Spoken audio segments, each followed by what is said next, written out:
First of all, thank you very much having this chat. I appreciate you giving your time, and Absolutely. I know you must be pretty busy. Not any more than you. So it's a bit surreal that everything is locked up. I mean, it is that. It's surreal, but also just frightening. I mean, because I think it's not that anybody actually knows what's going to happen next. Yeah, and you have kids, so how are they finding it? My daughter is a little stir crazy. She wants to be with her friends. My son, he's younger and he's more happy to have a parent at hand at all times, basically, etc. So for him, it's not a bad thing. But there is a full lockdown there, so they can't go out at all. Oh no, we can go out. We can walk around. There's no restriction on walking, for example, or cycling, or even driving. It's just you're not supposed to get together with more than I don't know, some number of people. Before I start, I've got a curiosity. Yeah. You got the Nobel Prize. Were you expecting it, or did it come out of the blue completely? Completely came out of the blue. It was not. I mean, I think that it's one of these things that if you spend time worrying about it, you could obsess a lot. Yes. And I'm reasonably good at not obsessing about things that don't have an immediate impact on my life. So I had no premonition or expectation or thought about it. It was completely a surprise. I mean, it was quite a big deal for us in India. We made you made us quite proud of. Thank you, but I mean it's a big deal. I wasn't saying it's not a big deal. I just think that you can obsess about it, but it's not that there is a process for it that is understood by anybody. So whatever, anything can happen. So one of the main things I wanted to discuss with you is the impact of COVID and the lockdown and the economic devastation on our poor people, and how we should be thinking about it. I mean, we've had in India for some time a policy framework, particularly when we were in the UPA, of providing a sort of a floor for poor people, Narega, right to food, etc. And now a lot of that work is going to sort of fall by the wayside because we have this disease coming, and millions and millions of people are going to fall back into poverty. So this is something. I mean, how should one think about this? Right. So I think that these are kind of separable in my view, in the sense that I think that the real problem in the very short run is that these, I think, more good policies put in place by the UPA are inadequate. And the government, in a sense, absolutely embraced them. I mean, it was not that there was a particular partisan disagreement there. There was very clear that the UPA instruments will be used for doing whatever it is. I think what is harder to wrap one's head around is what do you do about the people who are not covered by that? And that's a lot of people, the migrants in particular. One of the ideas that was mooted, I think, in the last years of the UPA, but also embraced by the current government, was the idea that the Aadhaar would be made national and therefore would be used for PDS and other things. So the Aadhaar-based claims on PDS would be eligible. You would be eligible for it wherever you are. And that would have been wonderful to have that right now. Sort of looking back, I would say that would have saved a lot of misery, because I think a lot of people would have then gone to the local ration shop and said, here's my Aadhaar. I'm eligible for PDS. I'm collecting PDS in Mumbai, even though my family resides in Malda or Darbhanga or whatever. That's my claim. And so I think the fact that that didn't happen means that there's a bunch of people for whom there isn't really a system. Mhm. And they are eligible to Narega because they are in Bombay. And there's no Narega in Bombay. They're not eligible for PDS because they're not actually residents. Part of the problem in the very short run is that the conceptualization of the welfare structure was based on the idea that anybody who's really not in where they're supposed to be is actually working and is earning an income, and therefore we don't have to worry about them. And that's what's collapsed. And then the question of poverty, it's not obvious to me that if the economy revives, there needs to be a durable effect on poverty. The real concerns are, will the economy revive? And in particular, how does one think through the possible time paths of this disease through that process? I think we should try to be optimistic about the survival of the overall economic well-being of the country. But a we lot of need to take the right actions. lot of these people, they get their jobs from sort of small and medium businesses who are going to have a sort of cash flow problem, and a lot of those businesses are going to go bankrupt because of the shock. So there is also a link between the economic damage that is going to come to those businessmen and the ability of these people to maintain a job. Absolutely. I mean, that's the reason why a lot of us have been saying that we need a stimulus package. Mm-hmm. That's what the US is doing. That's what Japan is doing. That's what Europe is doing. We really haven't decided on a large enough stimulus package. We're still talking about 1% of GDP or something. The US has gone for 10% of GDP. But there's a sense in which I think we have to, the MSME sector, mostly the easier, we have done one thing that I think is wise, which is to kind of put a moratorium on debt payments. I would say we could do more than that. We could even say that the debt payments for this quarter will be cancelled and will be taken care of by the government. So we could do a bit more than that, so that you don't actually have to pay for a quarter where you never pay. It's not just a matter of rescheduling it, just permanently cancel it. We could do that, but beyond that, I think it's not clear that targeting the MSME sector is the right channel. It's more reviving demand, giving money in the hands of everybody so that they go buy in the stores or they buy consumer goods. The MSME sector produces a bunch of stuff that people will want. They've been not buying things. So if they had money, or even if you promise them money, it doesn't have to be that the money is right now.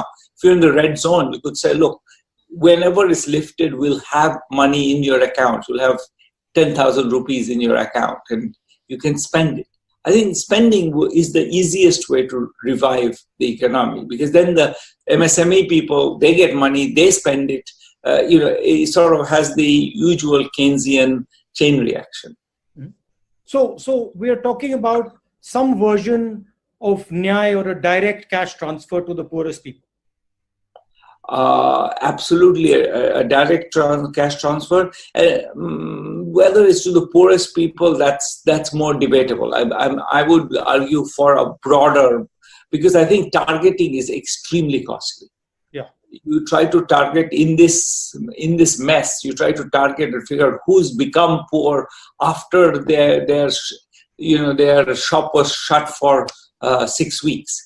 I don't know how we figure this out. I wouldn't try to figure it out. I would say, bottom 60% of the population, we give them some money.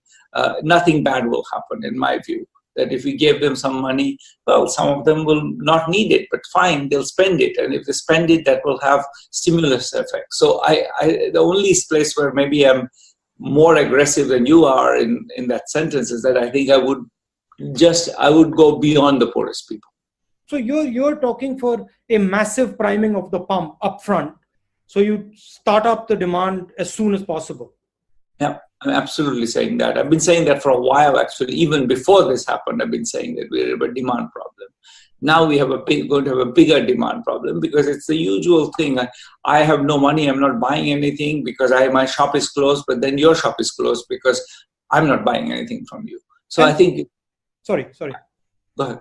And I think implicit in what you're saying is that you need to do it faster rather than slower. So the faster you do it, the more effective it's going to be. Yeah, so it's going to be. Every second lost is actually damaging. You're right in saying I want it fast. I don't want to have us checking everybody's locus standi and whether they're appropriate for this or not. I do think that it may be we shouldn't induce a mismatch of supply and demand by giving people spending power where we have shut down the entire retail sector because they are in the red zone or something. So we need to plan that a bit better than, so that there's you get the money when you can go out and buy, not now. Or you get a promise. You get a promise that you will get the money, so you stop panicking, you stop completely, starving yourself because you want to have a little bit of savings left. So if people were reassured that, in 2 months or whenever the lockdown will be lifted, they're going to have some money in their hands, I think they would be much less worried about it, and they'll be more willing to spend already. And some of them have some savings; they'll spend it. So I feel that we shouldn't necessarily rush into it, because there may be places where there's no production right now, there's no supply right now. So putting money in will just burn the money. There'll be inflation. We want to wait for that, but with that caveat, yes, soon. And so the next point is that the sooner you're able to come out of a total lockdown, the better it is. And then you need a strategy for that begins to sort of start up parts of the economy quickly. Otherwise, yes. You've got the money is useless then. Correct. So I think sooner you come out of a lockdown, of course, depends very much on the disease. You don't want to take off the lockdown just when a lot of people are getting sick. So it's absolutely, that's absolutely right. We have to kind of be aware of the time path of the disease in taking that decision. The other thing that is slightly different in India is that the food issue and the scale of the food issue. Yeah. So we have large numbers of people who don't have ration cards. There's an argument being made, just hand out what is in the godams, because it's going to get more and more full as the harvests come in. So just move aggressively on that. What do you think of that? We in fact wrote an op-ed with Raghu, Rajan and Amartya Sen saying literally that, which is hand out temporary ration cards to anybody who wants one. In fact, put all other ration cards in abeyance. Just put temporary, anybody wants one, and it's a temporary ration card, lasts for 3 months for now, and maybe renewed for another 3 months if necessary, and honor that. So give everybody a ration card. Anybody walks in, give them one,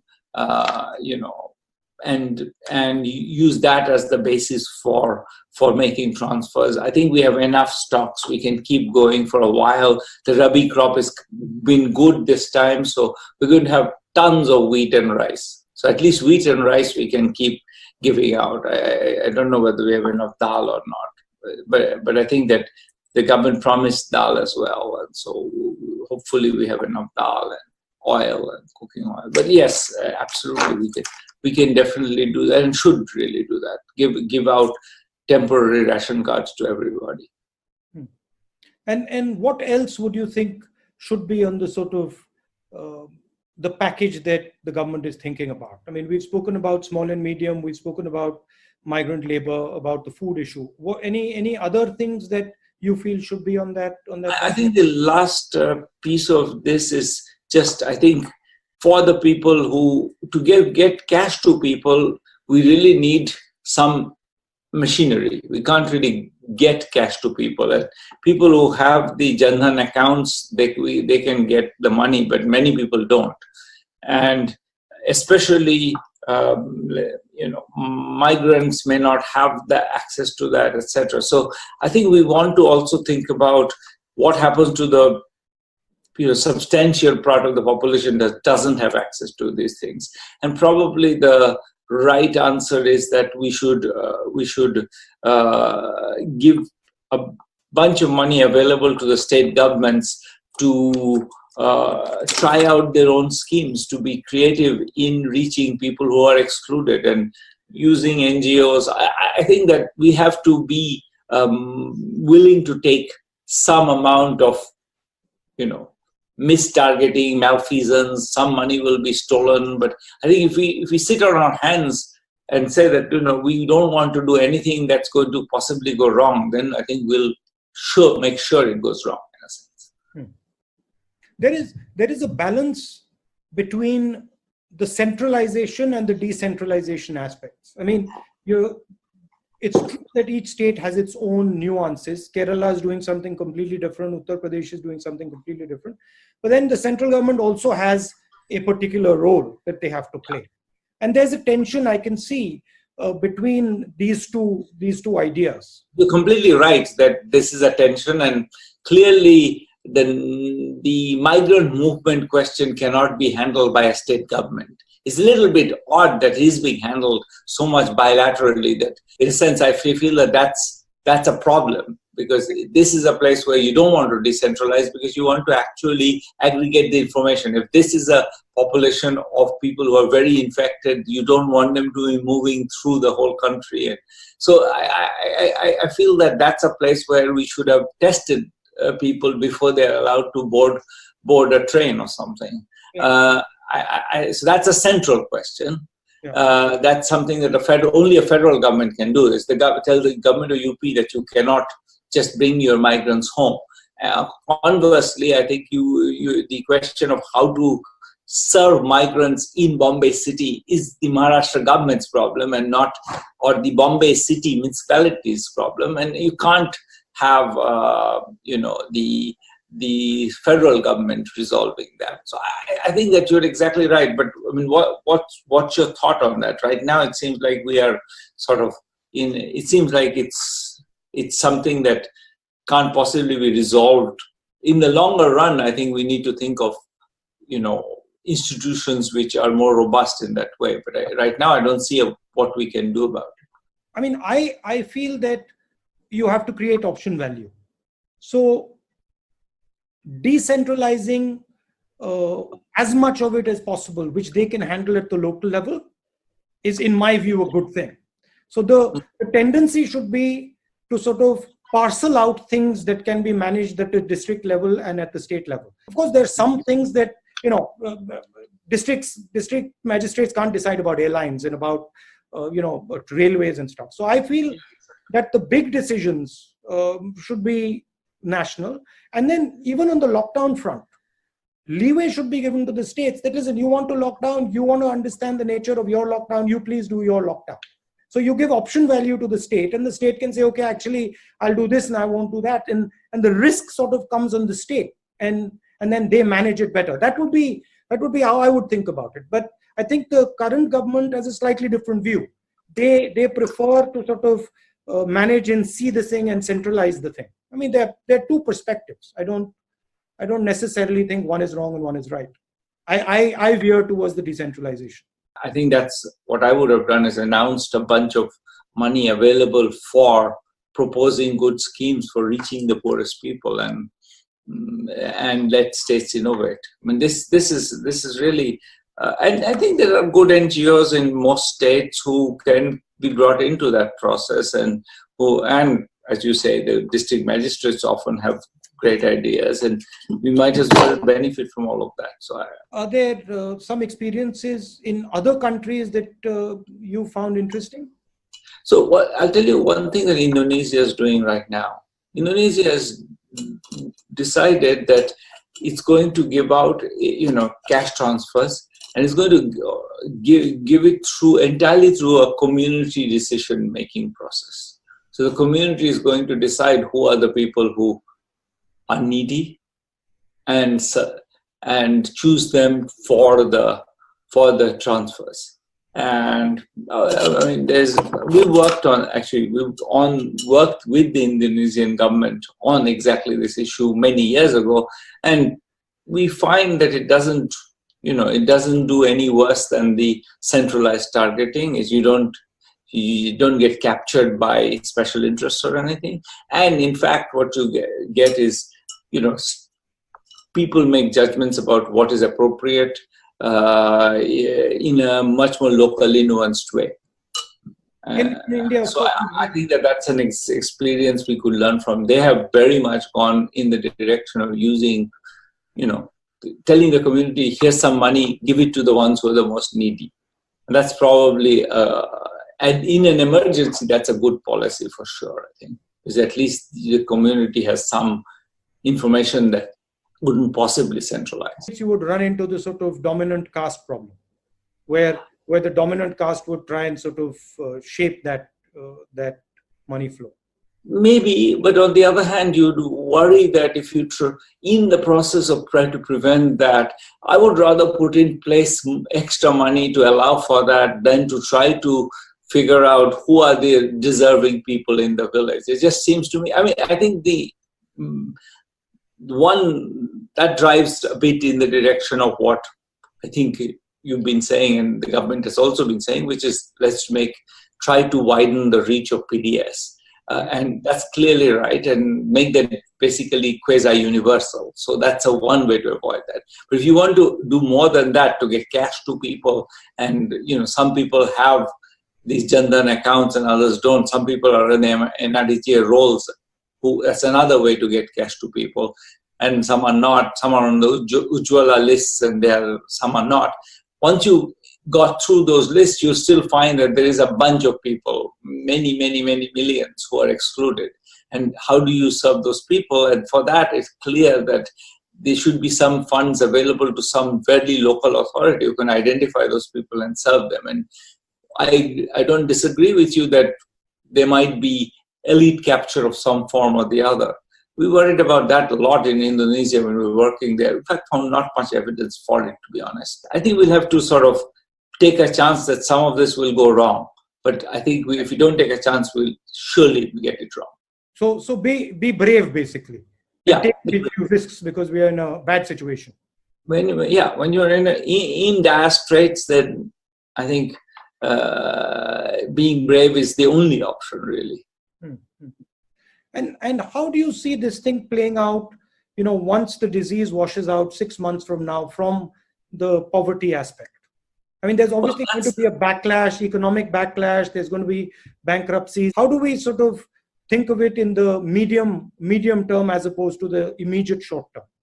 Right. So that's sort of what we were talking about a little bit before, which is, this question of, I think, a demand shortfall. I think that's there are two concerns. One is how to avoid a chain of bankruptcies. Mm-hmm. And I think maybe writing off a lot of debt is the way to avoid that, as you had mentioned. The other one is a demand shortfall, and getting some cash into the hands of the population is the best way to kickstart the economy. And the US is very aggressively doing that, and this is a Republican administration run by a bunch of financiers, in fact, and they are willing to do it where we should be willing. I mean, this is not run by like a bunch of socially minded liberals. It's run by people who used to work in the financial sector, but they've decided that just for economic survival of the economy, we need to pump money into people's hands. And I think we should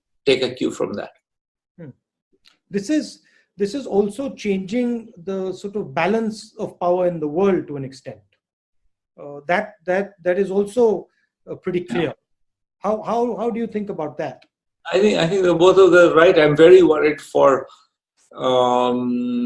countries like France and Italy, which especially Italy, I think, had a fairly disastrous outcome, and partly that's a result of the state being the Italian state has been run by, really, not very, let's say, distinguished people for a while, and as a result, it's sort of the health system was on the last legs when this hit. The US moving much more in a nationalist direction is extremely frightening for the world, for the rise of China being a threat, but if the US starts reacting to it, it could be extremely destabilizing threat. So I think that's that's something to worry about a lot. The undercurrent is that strong leaders can take on this virus. What is being sold is that it requires one man to charge into, against the virus. That's really the problem. That has been disastrous, as we know. I mean, the US and Brazil are two countries which are just messing up right and left. And these are two quote-unquote strong men behaving like they pretending that they understand anything, but even what they say every day is kind of laughable. So we have this, if anybody wanted to believe in the strongman theory, this is the time to disabuse themselves. Thank you very much. And thank you. That was a pleasure. Please, when you're in India, let's have a cup of tea or something. Yes, that would be lovely. Yeah. And regards to everyone at home. Yes, likewise. And take care of yourself.